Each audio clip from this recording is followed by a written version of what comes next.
Assalamualaikum warahmatullahi wabarakatuh. Perkenalkan, saya Muhammad Mirzan, NPM 148.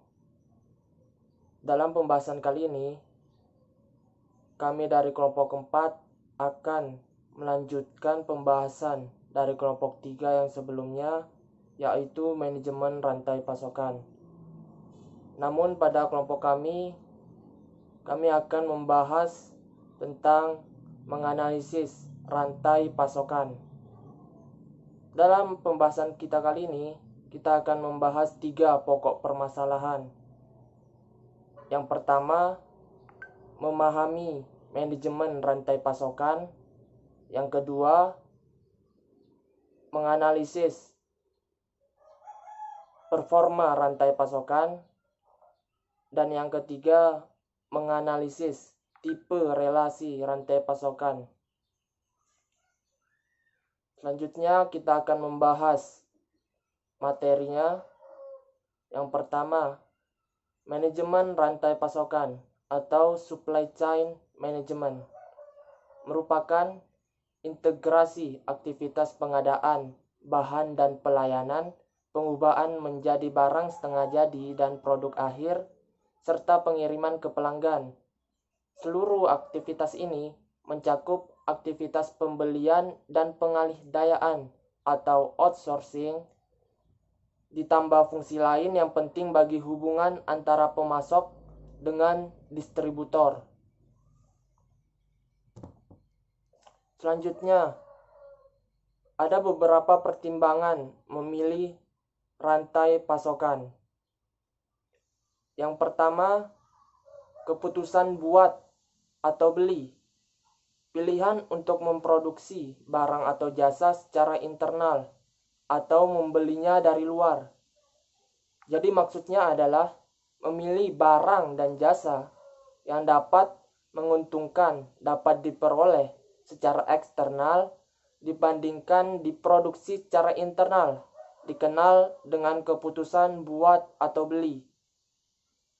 Yang kedua, pengalih-dayaan, mengalihkan kegiatan perusahaan yang dilakukan secara internal ke pemasok eksternal. Maksudnya adalah memberikan proses pembuatan ke vendor yang telah dipilih. Selanjutnya akan dibahas oleh teman saya. Nama saya Bayu Wicaksono. Saya akan melanjutkan presentasi dari teman saya.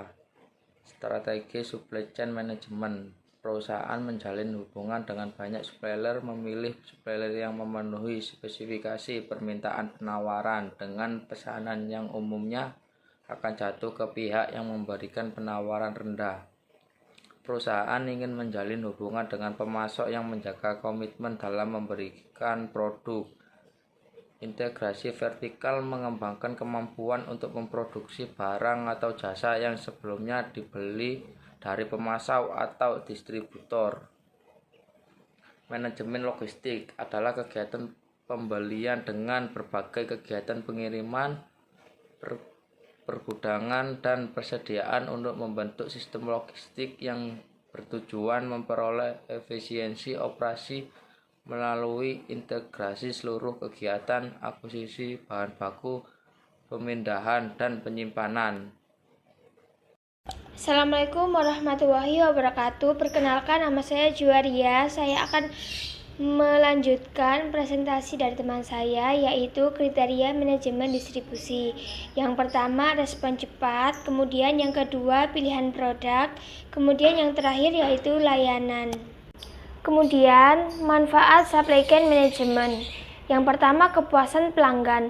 Konsumen atau pengguna produk merupakan target utama dari aktivitas produksi dari setiap produk yang dihasilkan perusahaan. Konsumen atau pengguna yang dimaksud dalam konteks ini tentunya konsumen yang setia dalam jangka waktu yang panjang. Untuk menjadikan konsumen yang setia, maka terlebih dahulu konsumen harus puas dari pelayanan karyawan perusahaan tersebut. Kemudian yang kedua yaitu menurunnya biaya. Yang dimaksud penurunnya biaya yaitu pengintegrasian aliran produk dari perusahaan ke konsumen akhir, berarti pula mengurangi biaya-biaya distribusi. Kemudian yang ketiga yaitu pemanfaatan aset semakin tinggi. Aset, terutama faktor manusia, akan semakin terlatih dan terampil, baik dari segi pengetahuan maupun keterampilan. Tenaga manusia akan mampu memberdayakan penggunaan teknologi sebagaimana yang dituntut oleh supply chain management. Kemudian yang keempat yaitu peningkatan laba. Yang dimaksud di sini yaitu dengan semakin meningkatnya jumlah konsumen yang setia kepada produk perusahaan, pada gilirannya akan meningkatkan laba perusahaan pula. Yang terakhir yaitu perusahaan semakin besar. Perusahaan yang mendapat keuntungan dari segi proses distribusi produknya lambat laun akan menjadi besar dan tumbuh lebih kuat menjadi perusahaan yang akan dikenal oleh masyarakat. Mungkin cukup sekian dari saya, akan dilanjutkan oleh teman saya. Assalamualaikum warahmatullahi wabarakatuh. Perkenalkan, nama saya Halimah. Di sini saya akan melanjutkan presentasi dari teman saya, yaitu tujuan pengukuran kinerja. Tujuan pengukuran kinerja ada 3, yaitu yang pertama, untuk menciptakan proses penyampaian secara fisik. Barang mengalir dengan lancar dan persediaan tidak terlalu tinggi.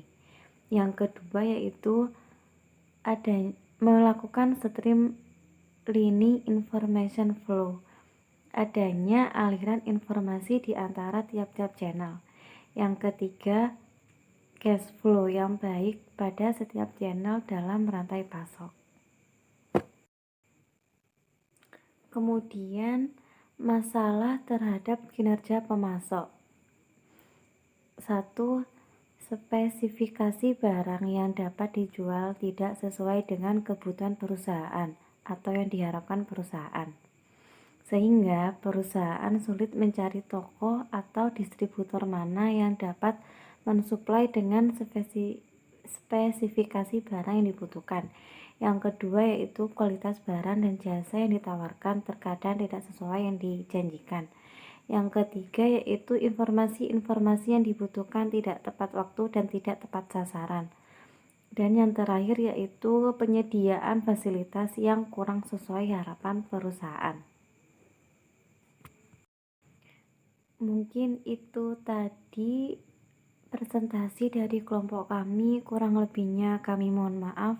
Wassalamualaikum warahmatullahi wabarakatuh.